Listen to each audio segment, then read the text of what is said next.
สวัสดีครับ สวัสดีค่ะ I'm Michael คุณไมเคิลแล้วก็ Virinaโรลัน We're continuing with our study of the book of Acts วันนี้เราก็มาต่อกันในหนังสือกิจการอัครทูต and if you're following with us we're now in chapter 6ตอนนี้ถ้าเราได้ดูตั้งแต่แรกเนาะเราจ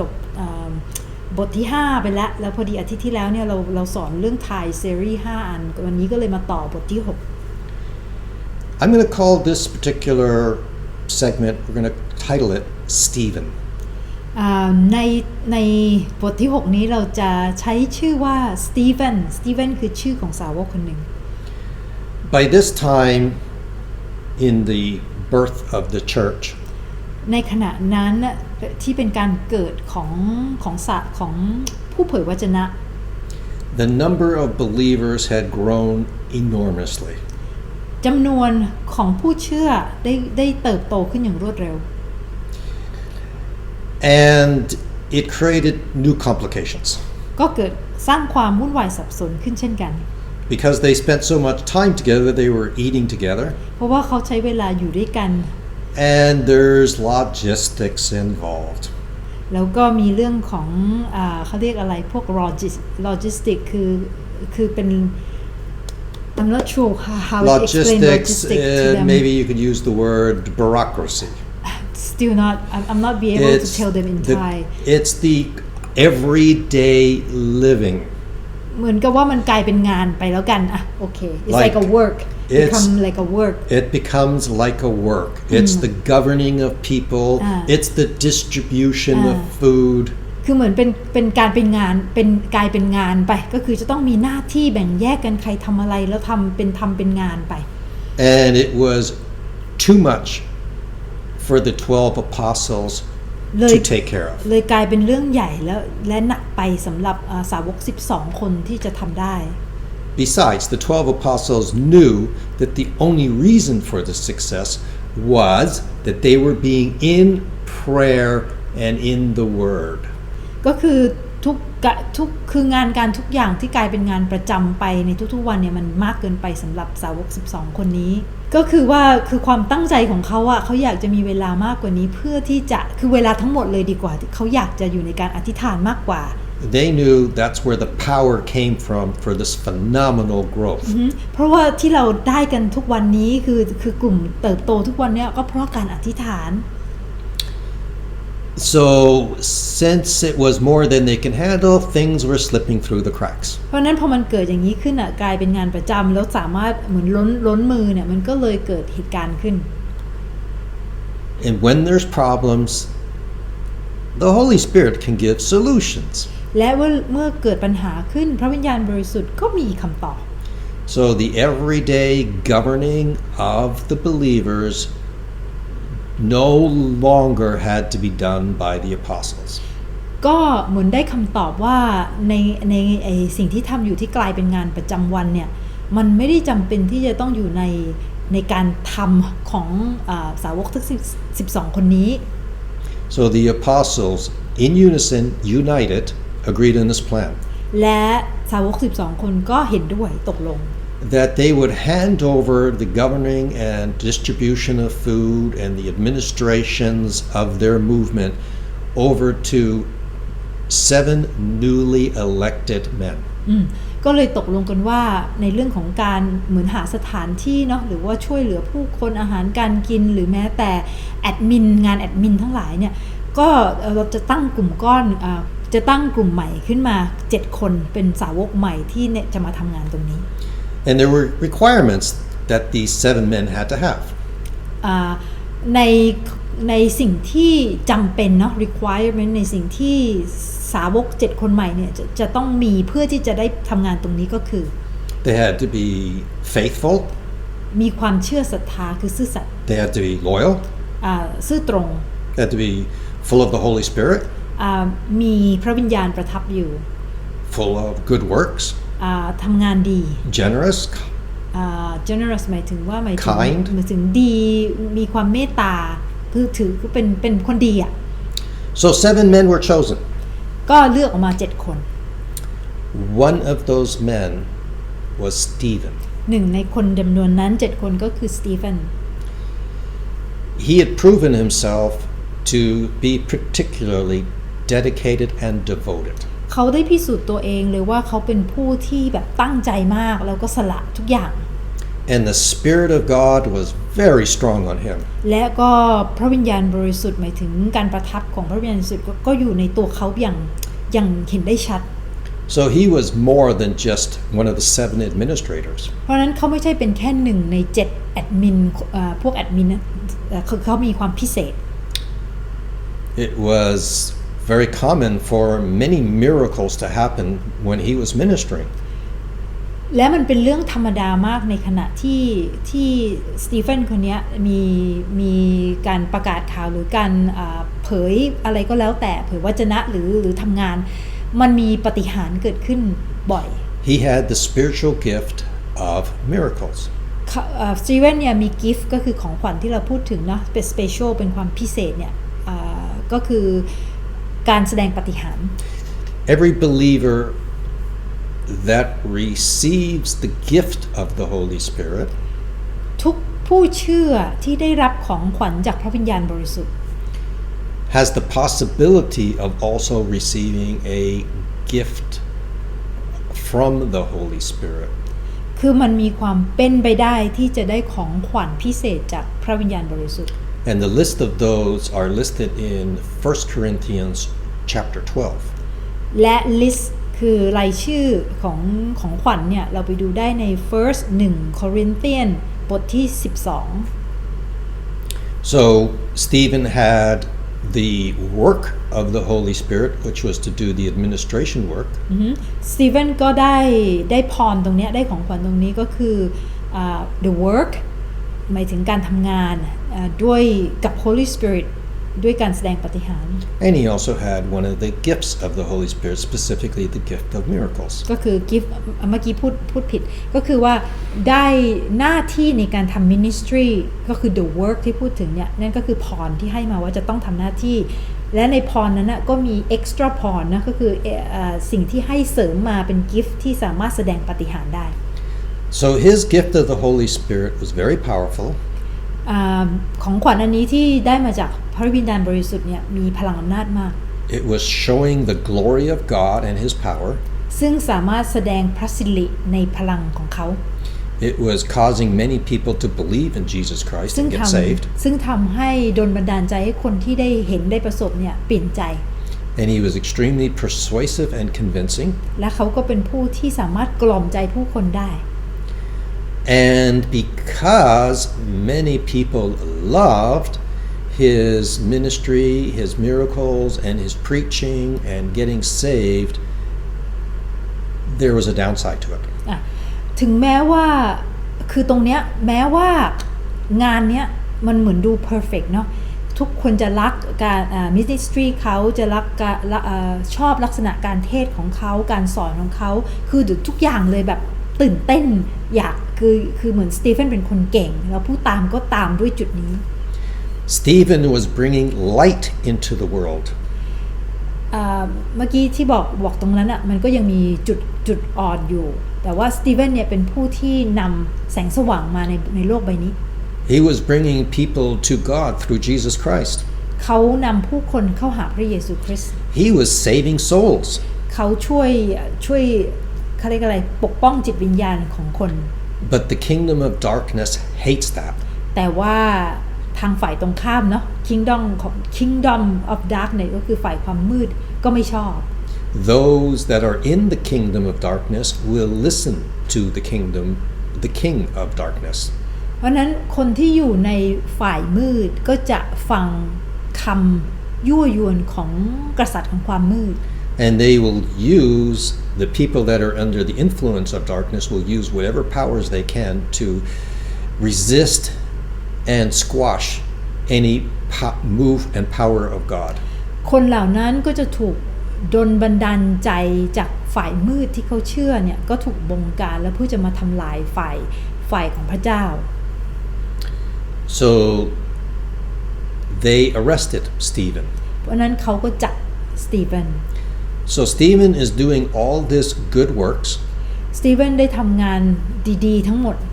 The kingdom of darkness hates good works. ฝ่ายตรงข้ามคือฝ่ายมืดเนี่ยก็เกลียด So it stirred up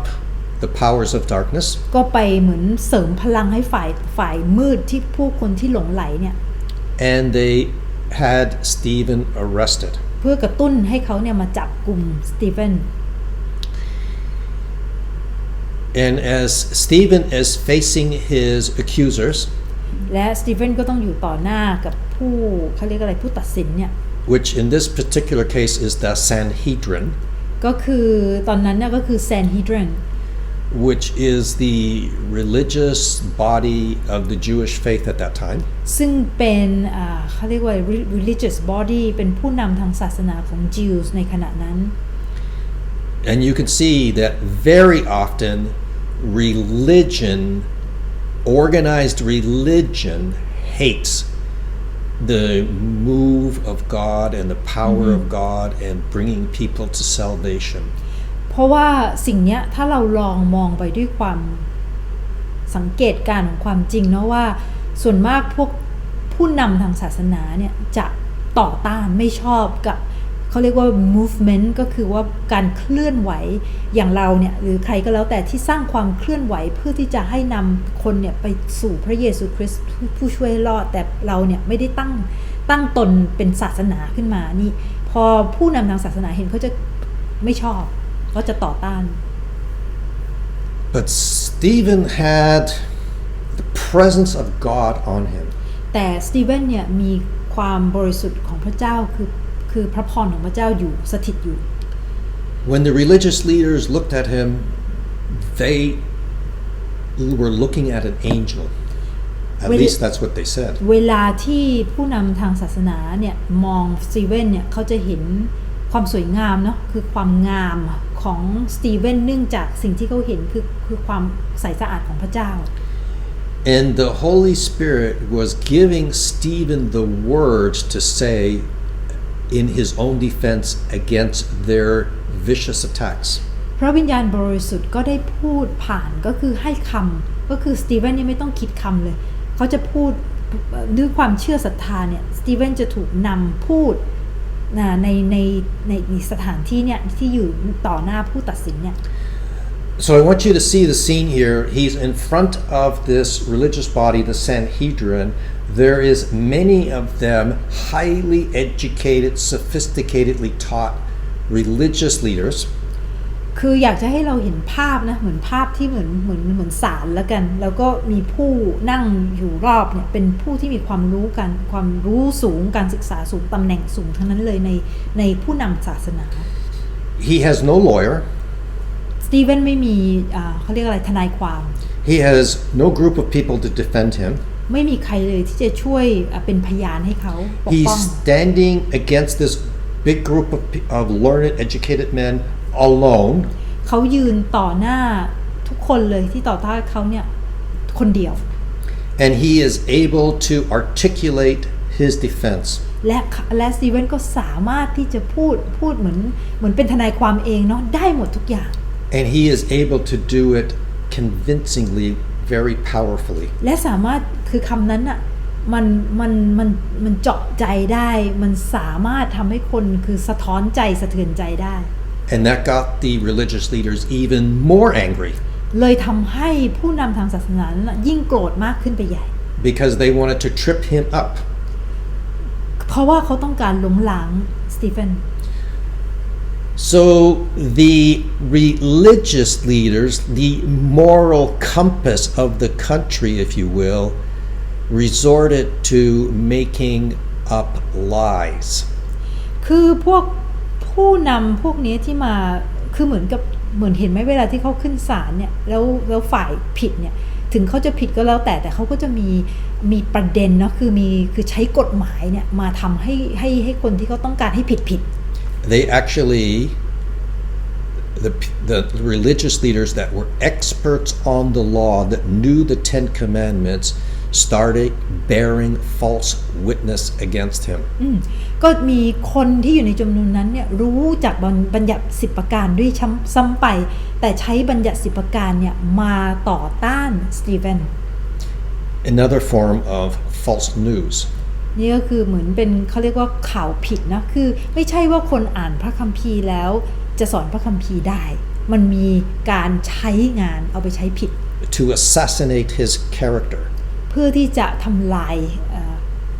ตัวตนของเขา to diminish him เพื่อที่จะล้มล้างเขา to tear him down ทำลายล้างเขา but he was able to stand up to them แต่สตีเฟนก็คือมีเขาเรียกมีพลังที่จะยืนอยู่ต่อหน้าตรงนั้น We're going to get more into this very special person Stephen in the next video เดี๋ยวเราค่อยมาเจาะกันในพาร์ทถัดไป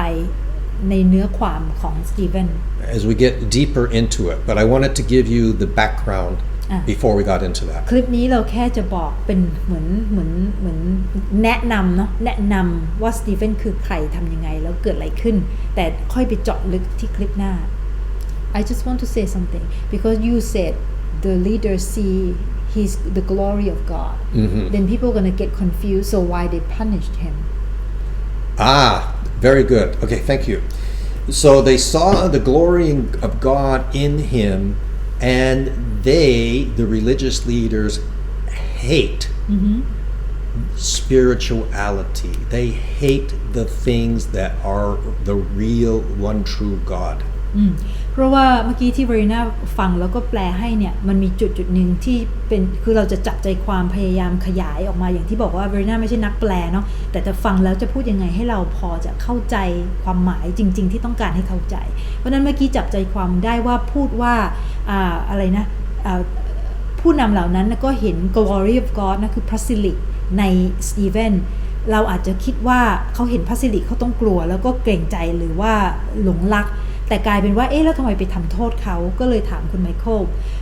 ให้พูดตรงนี้แปลให้เราฟังเพราะนั้นมันง่ายๆเลยเคยเห็นไหมคนที่แบบว่าอิจฉาคนสวยอิจฉาคนหล่ออิจฉาคนที่มีกว่ามากกว่านั่นเลยลักษณะนั้นก็คือพวกผู้นำเหล่านี้ยิ่งเห็นความสวยงามของพระเจ้าที่อยู่ในสตีเฟนก็ยิ่งเกลียด and the same is true today ก็เหมือนกับปัจจุบันนี้ the more a group that does not connect with the one true living God spiritually will only understand him with their soul ก็เหมือนกับปัจจุบันนี้ที่ใครก็แล้วแต่ที่ไม่ได้เข้าใจหรือสัมผัสกับพระเจ้าที่แท้จริง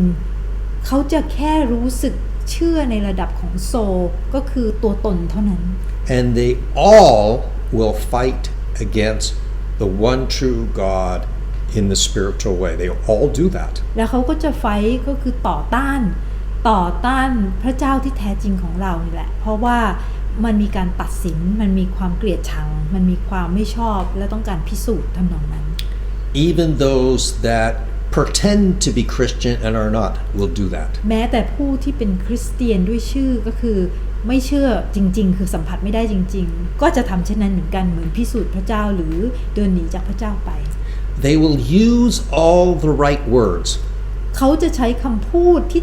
ถูกหมดเลย but their spirits are not connected with those words แต่ spirit คือจิตวิญญาณที่แท้จริงเนี่ยมันไม่มี connection เนาะมันไม่ได้มีความสัมพันธ์กับคำก็คือแบบรู้เพราะอ่านรู้เพราะว่ารู้ทางหนีทีไล่แต่ไม่เข้าใจหัวใจของคำพูด they only use the words to exert control and manipulation over people คือเขาใช้ตรงนั้นอะเพื่อที่จะ manipulate ก็คือว่าพูดอย่างนี้มาฉันรู้นะฉันเข้าใจหมดเลยนะบัญญัติ10ประการมีอะไรบ้างพูดอย่างนี้ในโบสถ์ใช่ไหมคำเป็นอย่างนี้รู้หมดเพื่อจะมาต่อต้าน and it'll make them look good เพื่อจะทำให้เขารู้สึกดูดีไงเป็นผู้รู้ but they will even break the 10 commandments while they're doing it แต่ในขณะที่เขาทำอย่างนั้นอะเขาเรียกอะไรผิดพลาดในบัญญัติ10ประการไปแล้ว even today there's a very large religious group that justifies killing people that don't belong to their religion ก็ในสมัยนี้ก็ยังมีผู้นำหรือผู้ที่นึกว่ารู้จักกฎลอเนาะกฎระเบียบหรือทุกอย่างเนี่ยยังฆ่าผู้คนอยู่เลย and they perfected the art of suicide bombers